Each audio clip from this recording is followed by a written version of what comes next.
They're cute creatures, but you should see the damage they've done to the house.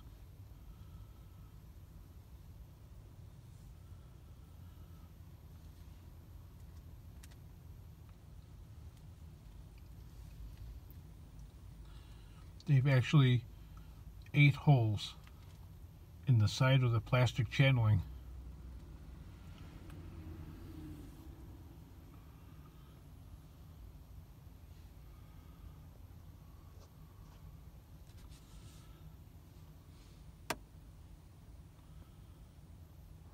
Cute creatures.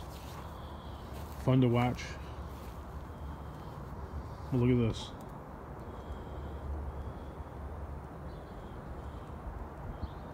What they did was they started eating and nibbling a hole here and worked their way up, creating a ladder, which they then grabbed onto that, scaled across here, and have really gnawed a hole in the J channel.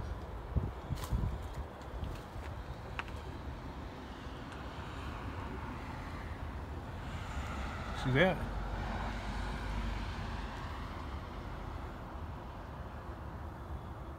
Unbelievable. Oh, this isn't the only thing. Walk around over here.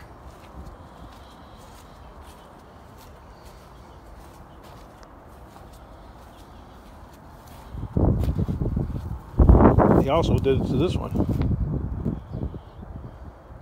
They started out on the bottom, nibbling right there, and 8 holes as they went up, creating for themselves a ladder, which they then hang upside down on the eave and go up on the roof.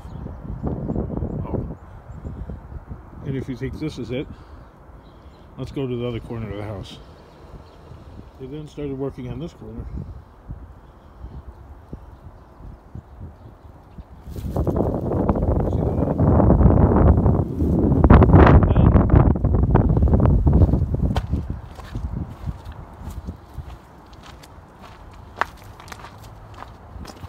Go around over here to this corner.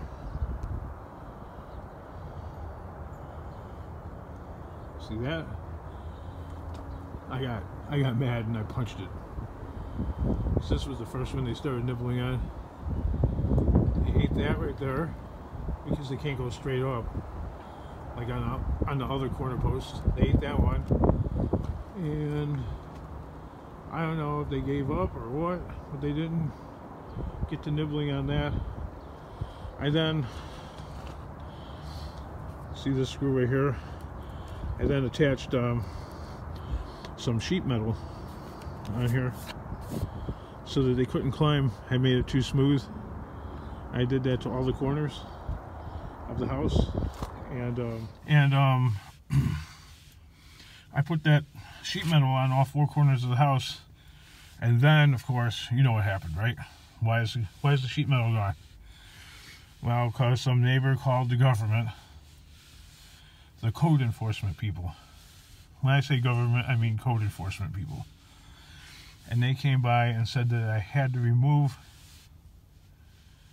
the sheet metal from the side of the house.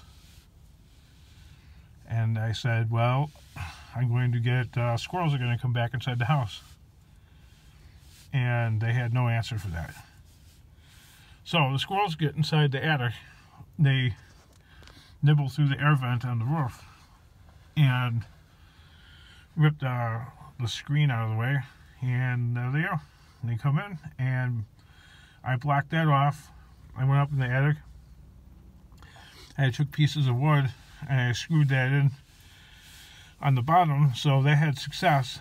And what they did was they lifted they nibbled a hole through where the 2 roofs meet, and they got in that way, and they got in the attic that way. And, well, after I covered that hole, I covered it with some cement and bricks. I climbed up on the roof, and let me show you what else they did. So then they were undeterred, And what they did was they scoped out the house. And this stuff right here is wood. It needs to be painted. It's been a brutal winter. Look at that. Well, anyway, they climb up this. They climb up that, scale on that, and then they ripped a hole through the eave right there and got it in the attic that way. So what are you supposed to do? Okay, so what are you supposed to do? If you can't put sheet metal to keep them from getting in your roof or damaging the home itself, if you're not allowed to do that, how? And people have said, get coyote pee, you know, all this natural herbs and remedies, and none of that stuff works on the squirrels. It's all been tried. Get a BB gun. Yes, I've killed about maybe 10 of them. I've trapped maybe probably 15 of them. Okay. Nope. I've driven them like 10 miles out, okay, and released them. They keep getting in the house. I've got pissed off. I've drowned them. I know, cruel, you know what I mean? But my house is getting ruined, okay? I had a Christmas tree in the living room, and when they were in the attic, they nibbled a hole through the drywall, almost as if they knew where the Christmas tree was, right above the Christmas tree. They nibbled a hole in the drywall, and we're going to climb. I could see the head of one of them peeking in, and it was going to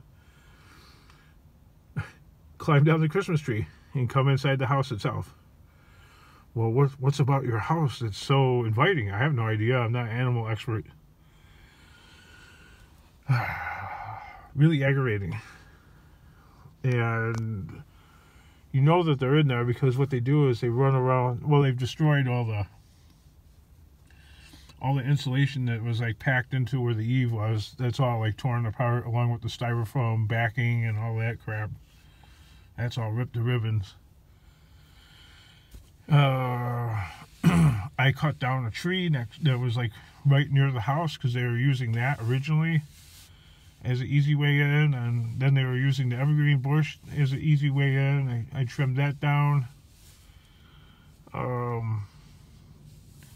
Yeah, nothing other than putting sheet metal on the corners of the house and pretty much along the front of the door, and just not using the front door. That's about the only thing that works to keep them from getting in the attic, because they are bound and determined to get in the attic. Okay? The neighbors don't seem to have a problem with it. On either side, I don't see any nibblings or anything like that. It's just my house. Whatever. You know what? I really want to just like fix this place up and get rid of it. It's like it's like an Edsel. It's just a piece of shit. I mean, it's a really nice looking piece of shit, but the septic system is old. It works really good. It still works. It's fine. But when it does break down, that's almost $20,000 for a new one, because, I don't know, there's new EPA regulations on the design and construction of such thing. So, yeah, I'm not up for that.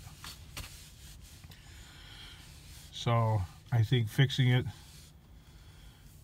and eventually selling it is the best thing. What I need to do is pay the house off and slowly work on fixing it and selling it. Taking care of that squirrel problem would be great. The house is not in my name, it's my father-in-law's name. I wanted him to have the insurance company come out and do an estimate and then cut me a check, but he don't want to do that. And there's a deductible, and I don't want to come up with a deductible because that's like $1,000 out of my pocket. And I know what's going to happen. It'll be the same shit. the same thing will happen. The squirrels will rip the new material apart and be right back at it. So I'd rather use the money to go and fix the place up, go to Menards or whatever, buy the material, paint it, fix it, clean it, make it look really nice, and stick a for sale sign up. You know, kind of like fixing up, you know, well, they call it gypping a used car. And gypping a used car is like cleaning it up, detailing it, you know, making it look really attractive, even though it's still kind of a turd, and just offloading it. Not necessarily to like overcharge the customer, but to make it just more appealing so it's a lot easier to sell.